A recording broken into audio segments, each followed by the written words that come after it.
The NFT space has been exploding recently with over $4 billion in sales in December and over $7 billion in the last month alone. In addition to that, in periods where the crypto coin market is starting to pull back, we've actually been noticing that the floor price on some NFTs can be stable, if not stronger. Some of the best blue chip projects right now are holding their value in their USD equivalent, while the underlying coin might be down close to 40 or 50%. With this explosion of money entering the space and the fact that NFTs are like digital collectibles or trading cards, it's something that personally appealed to me because even before NFTs, I loved flipping things for profit. I've been playing in this space for the past few months and I've been having success with my own flips, and today I want to share with you my framework for evaluating projects that I think are going to be winners in the space. So these steps are going to be a complete guide on how I look at a project, and that's where I'm going to try to invest my money before it hopefully blows up. Now, if you are able to identify a winner early on, you really stand to benefit a lot from the asymmetric upside, where your gains could be 2x, 5x, or even up to 10 or 50x if you get really lucky. Now, with that being said, investing in NFTs is probably one of the riskiest things that you can do. I've actually mentioned this in a prior video, but I would rank NFT flipping and investing as just one step above sports gambling. If you're completely new to this space, it's going to be much harder to make money. You have the risk of the NFT collection losing value and interest, but also the underlying risk of the cryptocurrency that it's tied to going down in value. For example, if you bought an NFT using Ethereum for $4,000 and Ethereum plummets in price, that's generally not good for your investment. Lastly, it's really hard to get liquidity with NFTs. It's not like you can just sell your NFT whenever you want. You need to find a buyer for your NFT, which might take some time depending on the price and market for that particular collection. And speaking of collections, we're going to be talking about collections in this video rather than one-of-one art, because investing in one-of-one digital art is going to be much more subjective and much more difficult to resell. When it comes to different chains that you can buy NFTs from, there's Ethereum, Solana, Luna, Cardano, and there's also alternative blockchains like Near. You can apply the same framework that I'm going to share with you today for any of these blockchains. By the way, if you are looking for a place to buy your cryptocurrency such as Solana, Ethereum, or Bitcoin, I personally use Coinbase, and if you use the link in my description below, you'll get a free $10 worth of Bitcoin just for signing up and using my code YANG10. That'll be linked below if you want to check that out after the video. So let's get on with it. Where do you find upcoming NFT projects? Now, there's a huge variety of online tools out there to find upcoming NFT projects, but the one that you can use on Solana is the Magic Eden Launchpad. So this is magiceden.io. It's the leading marketplace for NFTs on Solana, and they actually have what's called a Launchpad in which you can go and see all the new collections that are about to drop on their website. By clicking on the Launchpad button here on the left, you can see the featured launches that are approaching soon, as well as some of the live launches that they have. If I just scroll down all the way here, there's live launches as well,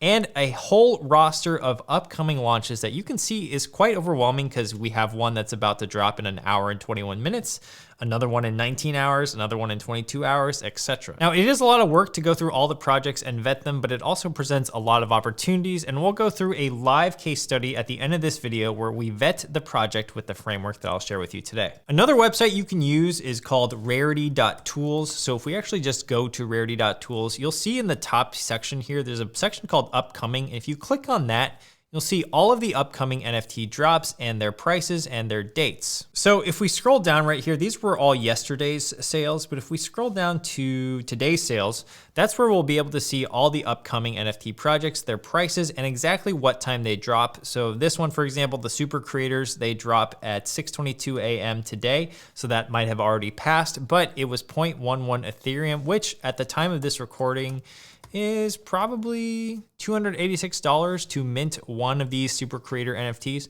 But from here, you could do a lot of research. Now, those are some basic website tools that you can use. Now, I would recommend, if you are going to be investing in the NFT space, that you should network and meet as many other like-minded investors that you can. Oftentimes, buying NFTs to certain communities will unlock alpha chats in their Discord, where people like to share information about upcoming NFTs, as well as you get real-time feedback from other investors in the space about the pros and cons of potential new NFT projects. After I found a couple of good NFT communities, my success rate of identifying winning NFTs has gone up tremendously. Now, although I still do check rarity.tools and Magic Eden's Launchpad, I'm usually getting insight into new projects through keeping tabs on different conversations in my Discord communities. Now, I know that's pretty hard for someone who's new to NFTs that doesn't have a community, so I'm basically going to try to set up my own. I have my own Discord, which I'll link right below, and I've created an NFT category for those that want to chat in there. I'll leave a link to that below. Okay, so the first step of my framework is always going to be checking out the team. I'm always looking at the team first. This is because teams build projects, and while art is important, the meta in today's NFT space is that the project or collection needs to have a little more going for it than just the art. It's always best, in my opinion, to have a team that is completely doxed. That means their identities are revealed.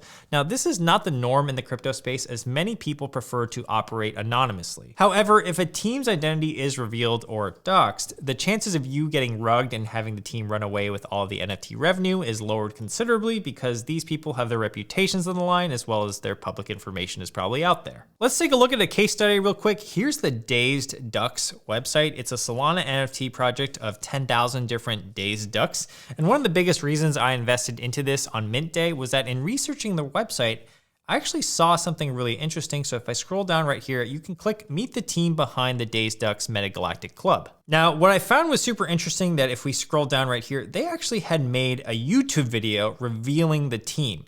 And if you actually watch this, you get a sense of who they are. They're actually real people, and it actually gives you a little bit more faith in the project because you can see their faces and know kind of what their mission is. Now, I know that this is kind of a low bar, but many teams don't even put their own photos on the website, much less a YouTube video. So I viewed this as a sign of high integrity, which is what you want in this space. Ultimately, you want to be investing in the people that are behind these projects because it's truly the people that are going to drive the NFT collection forward. You're essentially becoming an investor in small companies, and the NFT is just simply a representation or part ownership of that. Now, number two is art. So art is super subjective when it comes to NFTs, but you want to find a project that you think will do well based on how widely appealing the art is. The more appealing the art is to a wide audience, the better chance the NFT collection has at becoming a long-term winner. A lot of NFT collections right now are what we call generative collections. It's usually one base model of a character that has a variety of traits that are generated with an algorithm to give it a unique flair. Now, it definitely helps in a generative collection if there are a lot of varieties to the art so that people can find an NFT that they personally resonate with. Let's actually take a look at this clip from Paris Hilton talking to Jimmy Fallon about why they love their Bored Ape Yacht Club NFTs.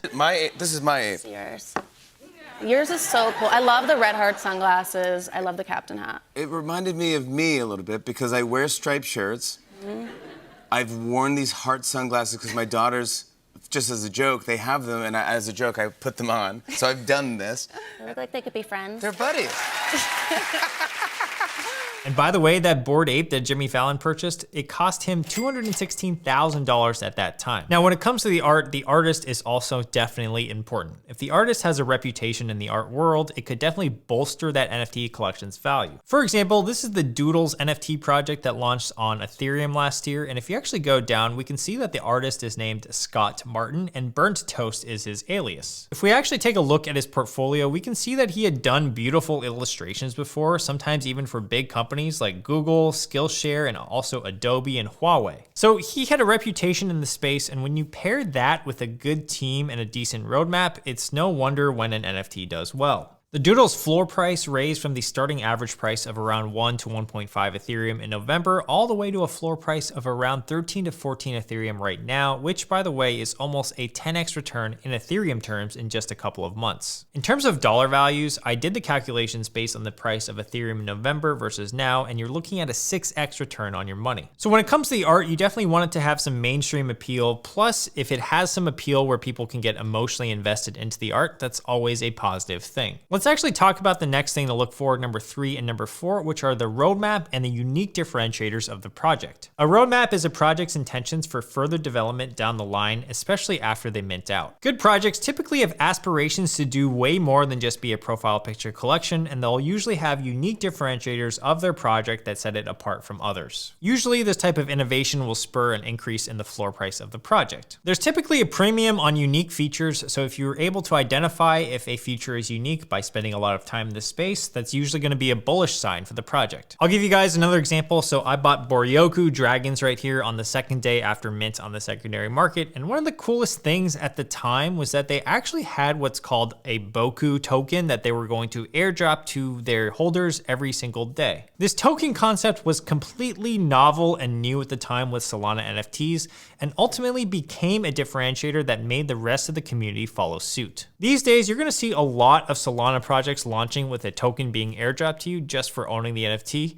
And as such, it's not really a new or novel feature anymore, so I'd probably just gloss over that if I were trying to value a new project. However, if you were someone looking at the Boryoku Dragons on day 2 or 3 after their launch, you could have said to yourself, this project is doing something I've never seen done on Solana, and this could be big, as projects on Ethereum have already done this sort of thing before, such as the Cyberkongs, so this actually might be a bullish signal for Solana. In fact, that's what many people that invested early on into the Boryoku Dragons concluded, and those people with those early convictions definitely ended up with the asymmetric upside rewards that you see today, especially now that we see the Boryoku Dragons floor price at 300 SOL, when it in fact minted for 1 SOL, and you could have bought it the day after for 20 SOL. The fifth thing that I like to do is check their community out. So I like to check the community aspect. How does their Twitter and their Discord look? Does their Twitter seem botted or have real engagement? And we can also go into their Discord server and lurk in there for a while, see if the engagement is real, if people are stoked about building the community, or if they're just there to flip for profits. The longer term minded a community is, the bigger the likelihood that you can get in on a project early and get that upside return. You do want to be careful though. Sometimes you might get so invested in a community that it could change your life, and it might be hard to sell, because that means you'll no longer be a part of that community when you do sell your NFT. Let's actually go into a case study right now where we can look at a project that is about to launch on Solana, and we can do all of our checks that I've mentioned above to see if we think it's worth investing into. All right, so I have the Magic Eden Launchpad pulled up, and I'm gonna take a look at one of these projects right here. So I've heard a lot of rumblings about this project called BR1, so I'll go ahead with that first and click on that. So immediately, if I read the description, it says the leading third-person tactical gaming metaverse built on the Solana blockchain. Shoot and loot your way to victory in this win-to-earn risk-based shooter. Now that's something I've never heard of before, so I'm definitely curious about it. Obviously, there's no information here, so what I'm gonna do is I'm just gonna Google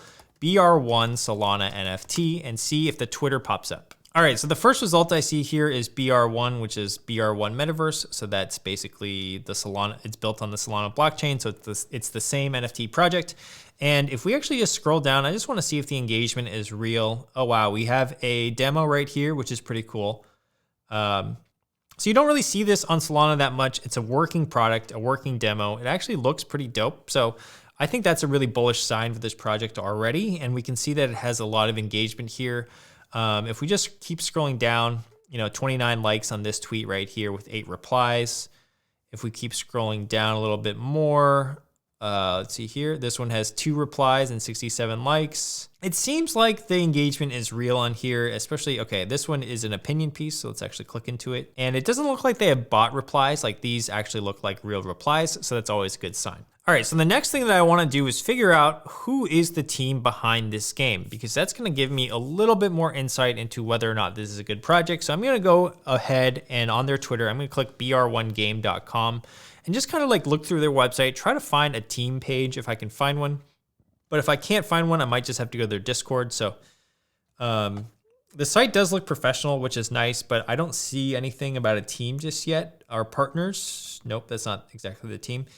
So let's actually go back to their Twitter and into their Discord, where we can probably find information on their team. Okay, so here's their Discord. I have it launched right here. I'm gonna click on roadmap, or actually official links probably. Okay, here we go. Team right here, twitter.com/RyanEver and twitter.com/JohnCohenBR1. So let's actually look at both of them. And Ryan Ever looks like he founded and sold a video game company. Now I build the future and collect cool stuff. I'm one of the guys behind BR1 Metaverse and the best AMA host in Solana. So we actually wanna find out who this guy is, and I already did some sleuthing before the video, but if we click on his link tree right here, we actually can find his Instagram. So I wanted to see that he was a real person. And I found him, right? Like this is what Ryan Ever looks like. Sorry to put you on blast here, Ryan Ever. But clearly a real person, with real interests. He likes Charizard. Looks like he owns a Mercedes, which is nice. So we can probably tell that this guy is probably, well, at least he's doxed, so we know who he is. Same thing with John Cohen. I don't know if we can find much about him in terms of, his real life identity, but he's also from Montreal, looks like. But still, this is something good to see, which is like at least one of the team members is doxed and completely out there, and that this person had founded and sold a video game company in the past. So you feel a little bit more, I guess, optimistic, and you have more faith in the project because of that. In terms of the roadmap, it looks like there's gonna be an NFT character system. a procedural map design, and a win to earn and Solana payments integrated. So that's something I've never really seen before, is Solana payments integrated with a win to earn. So when you're eliminated, you keep 85% of your earnings. As you eliminate other players, you earn the greater of 10% of what the player has on them, or the dollar consideration, the spawn cost. This is all pretty interesting stuff. I've never seen this stuff done before, so that is a unique differentiator of this roadmap. Now, the next thing I like to check is the chat. So let's go into the chat right here. And as we can see right now, actually it's 1:32 p.m. and these are chats from 10 minutes ago. So clearly there's enough chat volume in here. It looks like people are actually talking and like hanging out, asking about, whitelist forum. This is a pretty bullish sign as well, because you don't really see these many messages in just a crappy project, but in better projects, you'll see more messages going on back and forth all throughout the day. As you can see, they actually have a moderator that's currently chatting with people in the chat. So just like that, we were able to go through the community, who the team is, a little bit about the game, and also their roadmap. So a lot of signs are pointing to like this is going to be a good mint. Now, does that actually mean it's going to be a huge winner in the future? Only time will tell. Now, one thing I did notice about BR1 and what it was missing was that it didn't really have unique art, or I wasn't too sure of who the artist was, or it wasn't like a Doodles or a Dazed Ducks. It doesn't have a prominent artist behind everything going on. So that's something that you might have to consider as well. Because it's a gaming NFT, it's not exactly going to be valued the same as a profile picture collection NFT. Either way, guys, I hope that this video was helpful in helping you identify future winners of NFTs. Let me know how things go in the comments, and also check out my links below. The free Discord is there, the Coinbase is there, my Patreon is there, everything is there. And if you'd like to check out my full guide on NFTs for beginners, I'll link it right here as well. All right, guys, thanks for being here. Subscribe. Peace.